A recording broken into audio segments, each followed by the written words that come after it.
Hola, bienvenidos al quinto capítulo de nuestro podcast llamado Pues cada quien.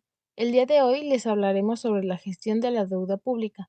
Mi nombre es Daniela González y me encuentro con... Mariel Vázquez. Yuri. Lizeth Cabrera.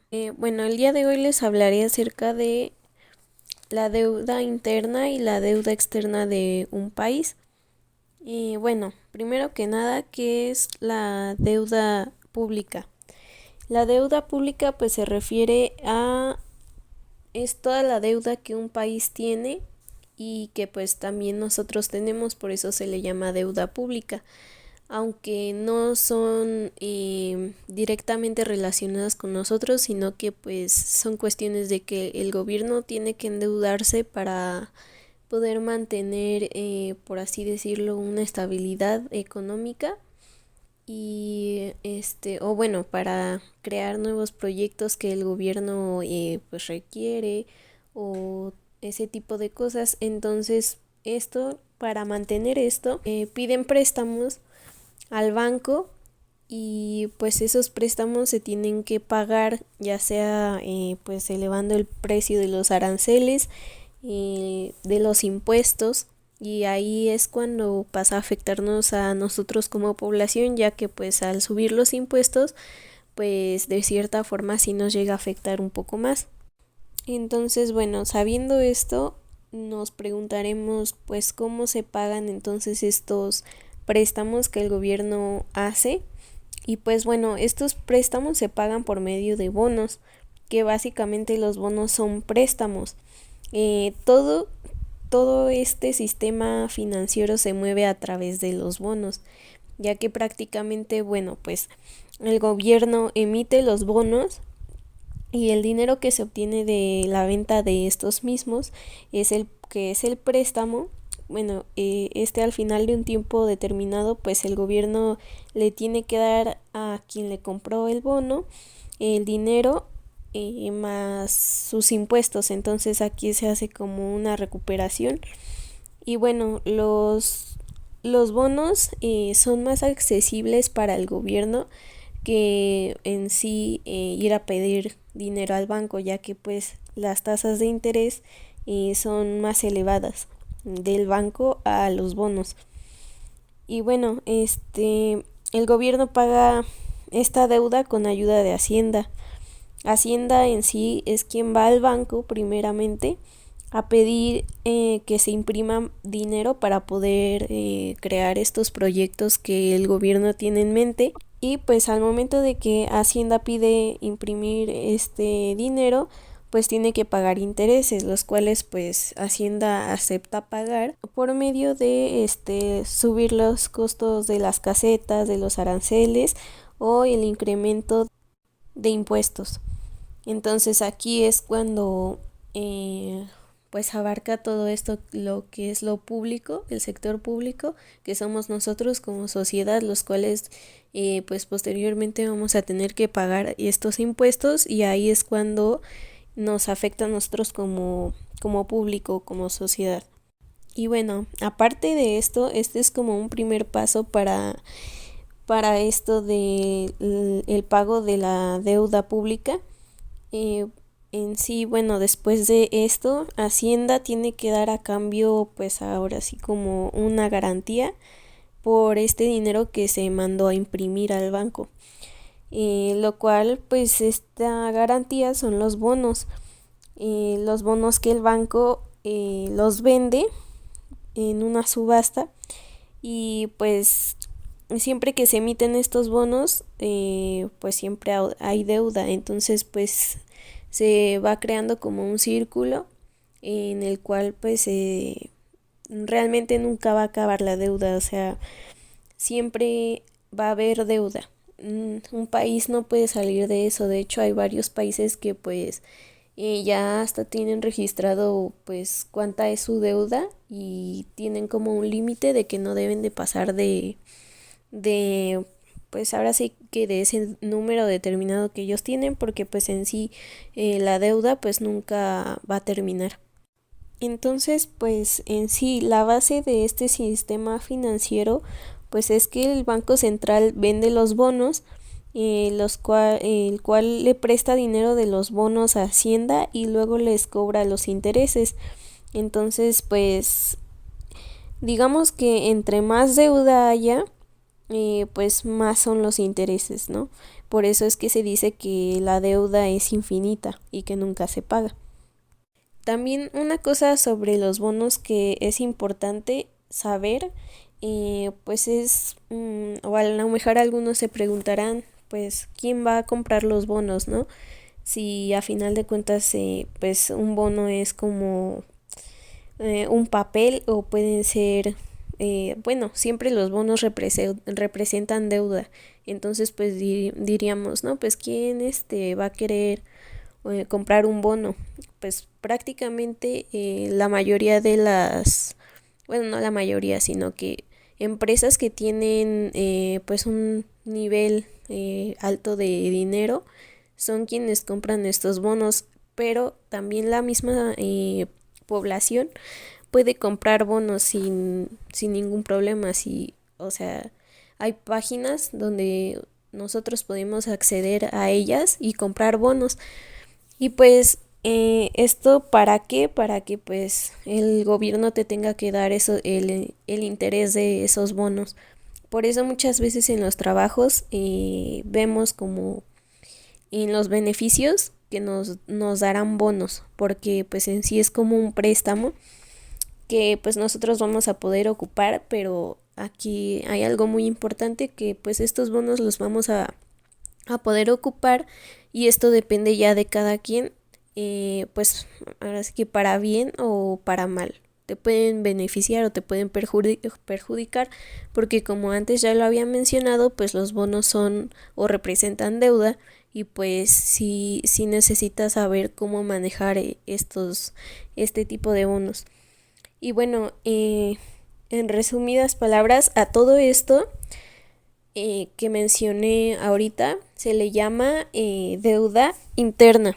La deuda interna básicamente es todo lo que pasa dentro del territorio de nuestro país y con nuestra moneda de nuestro país. Si el gobierno se quedara con esta única tipo de deuda, que es la deuda interna, pues se haría un círculo vicioso del cual no se podría salir y pues se tendrían que aumentar los intereses para las personas, lo cual pues significaría un riesgo, habría más inflación y pues sería algo muy perjudicial, por lo cual pues obviamente existe también la deuda externa. ¿Qué es la deuda externa? La deuda externa es todo tipo de préstamo que el país busque en el fondo, así que se paga con ya sea dólares o otro tipo de moneda. Bueno, esto busca emitir los bonos que pague Hacienda, pero a través del Banco Central y en otras divisas, como ya lo había mencionado, puede ser por ejemplo el dólar, el euro, el franco, el yen u otro tipo de monedas. El manejo de divisas extranjeras es una gran responsabilidad que tiene el gobierno, ya que pues si baja el precio de la moneda local de su país o por ejemplo de otro país, el pago se hace más grande. Un claro ejemplo de esto que menciono es lo que ocurrió recientemente en Estados Unidos, que se le llama la desdolarización. Esto debido a que pues el dólar ya no vale lo mismo que antes y pues muchos países han preferido ya no, pues ahora sí que tener dólares en sus bancos, por lo que pues ahora Estados Unidos pues ya no está teniendo este tipo de relaciones con los países, o por lo menos no tanto como se tenía antes.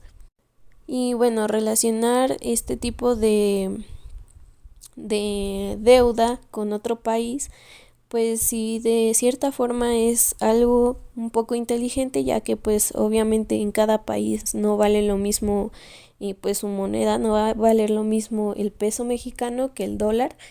Entonces pues al momento de hacer las transacciones pues puede que los intereses sean más bajos, y por eso la importancia de tener pues este tipo de estrategia para la deuda, que pues es la deuda externa, ya que pues al ser los intereses bajos, pues se puede salir un poco de lo que es la deuda. Como antes ya lo había mencionado, no se va a lograr salir del todo, sino que pues el gobierno va como escalando hasta que pues básicamente no tiene que dejar que se le vaya todo encima, porque si se le va todo encima, pues es más difícil de poder salir de esa deuda, como había dicho antes, con respecto a que si solamente tienen la estrategia de la deuda interna, que solamente paga en su mismo país y todo este tipo de cosas, pues obviamente los intereses en el país son obviamente más elevados, y si hay más deudas se van a elevar aún más, por lo cual pues nunca se va a poder salir de eso y se va a incrementar la deuda hasta un punto en que ya sea inmanejable y cree mucha inflación. Y pues esto prácticamente es la importancia de la deuda externa. Bueno, yo les voy a hablar sobre cómo resuelven el sobreendeudamiento. Bueno, los gobiernos o los países, para que entiendan mejor, podemos saber que varios de ellos están endeudados, pero hay unos que pueden estar sobreendeudados, y ya que esto hace que para que paguen sus deudas tomen diferentes formas de buscar pagar estas deudas. También se puede decir que son muy pocas o limitadas estas formas, o sí. Una de las principales son la reestructuración de la deuda, la cual consiste en llegar a un acuerdo sobre cómo y cuánto se está pagando la deuda o el crédito. Esto se hace con las instituciones financieras, las cuales pueden modificar la estructura financiera. También está la reforma fiscal, la cual de esta les hablaré más adelante. La primera, la reestructuración. Esta tiene varios pasos, varios pasos. La primera consiste en que los países tienen que analizar qué tan sobreendeudados están y cuál es su economía actual en ese momento. La economía actual sería el Producto Interno Bruto, y también tienen que ver la coordinación con acreedores, y ahí es donde puede entrar la reestructuración. La reestructuración buscará tener una sostenibilidad de la deuda, la cual es donde las instituciones financieras entran. Estas instituciones financieras pueden ser los fondos monetarios internacionales o los bancos centrales. Los bancos centrales, estos son los que se encargan de analizar la sostenibilidad de la deuda, y con frecuencia estos proporcionan un financiamiento hacia el gobierno. El sobreendeudamiento público no es un proceso que se pueda hacer rápidamente, ya que esto suele tardar en resolverse, ya que estas formas de resolver el sobreendeudamiento son muy tardadas. La otra, que es la reforma fiscal, la otra posibilidad que se puede utilizar para el sobreendeudamiento, consiste en consolidar aplicaciones de reformas, como es la mejora de ingresos públicos y controla la cantidad y calidad de estos. También esto sirve para reforzar la posibilidad de pago de la deuda, ya que podría decir que los gobiernos suelen pagar sus deudas bajando gastos gubernamentales, a que podrá ser todo lo que gastan haciendo en el país, y aumentan los ingresos, ya que los ingresos son los impuestos, y también estos suelen vender sus activos o sus recursos naturales.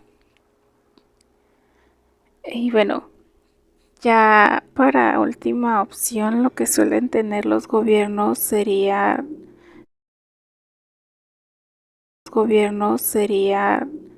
resolver esto con un método muy ortodoxo, que es reducir su deuda denominada en una moneda nacional. Bueno, esto consiste en que su deuda la paguen con otra moneda. Por ejemplo, México puede llegar a pagar esa deuda con dólar, pero eso no sería tan bueno porque la deuda subiría más por el precio del dólar, ya que es más alto, y eso haría que nuestra moneda se devalúe y en vez de ayudar, afectaría más. Por eso se considera un método muy ortodoxo. Y estos son las formas de cómo pagan el sobreendeudamiento, y actualmente por el COVID se podría dar como ejemplo a Estados Unidos, que ahorita es uno de los países más sobreendeudados en este momento. Y esto sería todo por mi parte. Bueno, yo les voy a hablar sobre las mayores deudas. Según los cálculos del Fondo Monetario Internacional, hay 30 países que superan el 100% de deuda respecto a su PIB.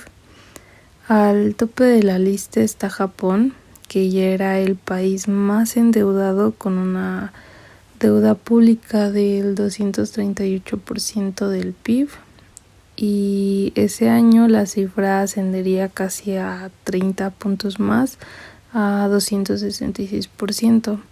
También está Sudán y Grecia, que tendrían deudas por encima del 200% de su PIB.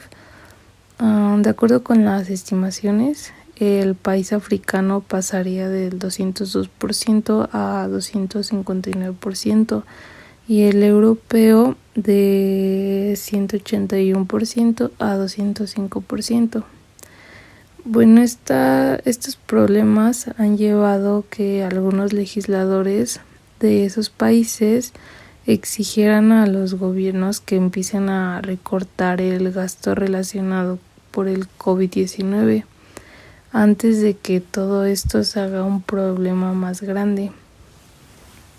Sin embargo, el Centro de Prioridades Presupuestarias y Políticas de Estados Unidos advierten que esto sería un completo error, porque ellos dicen que no hay evidencia de que una cierta proporción de deuda con respecto al PIB precipite una crisis de deuda. El Centro de Investigación también advirtió que un giro equivocado y prematuro hacia la austeridad fiscal impidió la recuperación después de la Gran Depresión que se vivió, y justo eso deben evitar cometer los legisladores. Yo les hablaré sobre los factores determinantes para la reducción de la deuda pública. Durante el segundo trimestre del 2020, la deuda pública subió a 52.1 del PIB por los efectos de la crisis económica y sanitaria que provocó la pandemia. Gran parte del aumento de la deuda fue gracias a la depreciación del peso y la contracción económica. El endeudamiento del gobierno también ha aumentado. Se cree que para final del 2020 el endeudamiento público aumentó 83.6 en el 2019. Dos de los motivos del aumento de la deuda fueron que en el segundo trimestre del año 2020 la deuda pública aumentó un 67%. Sobre estos factores, el gobierno no tiene incidencia directa, ya que el tipo de cambio es determinado por la entrada y salida de dólares. A su vez, el crecimiento económico no es una política pública en sí. Sobre el costo financiero de la deuda, el gobierno tiene poco margen de acción, ya que las tasas de interés internas y externas se determinan en el momento de la contracción de deuda, y por lo tanto tampoco es una política pública. Otro de los motivos sería el balance primario para la estabilización de la deuda. Se requerían más de 10 años para regresar a los niveles de endeudamiento observados antes de la crisis. Se estima que para final del año la deuda pública represente 54% del PIB, por lo que pasarían más de 10 años para que la deuda regrese a un nivel de 44% del PIB, que fue el nivel observado antes de la pandemia. Esto se debe en parte a la baja capacidad que ha mostrado el sistema fiscal para generar superávits primarios, en promedio de 1.1 del PIB, pero también a la diferencia entre el crecimiento económico y lo que se paga de intereses de la deuda. El esfuerzo fiscal requerido para reducir el nivel de endeudamiento es un periodo de tiempo determinado. Depende de la tasa de interés efectiva, el tipo de cambio y el crecimiento económico. El superávit primario óptimo para reducir la deuda de 54.7 a 44.5 del PIB en un periodo de 4 años es igual a 3.8 del PIB. Esto se debe al aumento en el nivel de endeudamiento, pero también a los factores que explican la dinámica en la deuda pública. Para que la deuda pública disminuya como porcentaje del PIB, el crecimiento de la deuda debe ser menor a la tasa de crecimiento económico, como sucedió entre los años 2017 y 2019, cuando el crecimiento de la deuda se encontró por debajo del crecimiento económico, reduciendo la relación. Si se mantiene constante la trayectoria del tipo de cambio, los factores que influyen en el crecimiento de la deuda como porcentaje del PIB es la tasa de interés efectiva, el balance primario y la tasa de crecimiento económico. Para que el crecimiento de la deuda se mantenga por debajo de la tasa de crecimiento económico, el balance primario debe reducir la presión que ejerce la tasa de interés efectiva sobre el nivel de endeudamiento. Si el balance primario fue equivalente a lo que se paga de intereses, el servicio de la deuda, el déficit público tendería a cero. Y bueno, eso sería todo por nuestra parte. Gracias por escucharnos un capítulo más. Pues cada quien.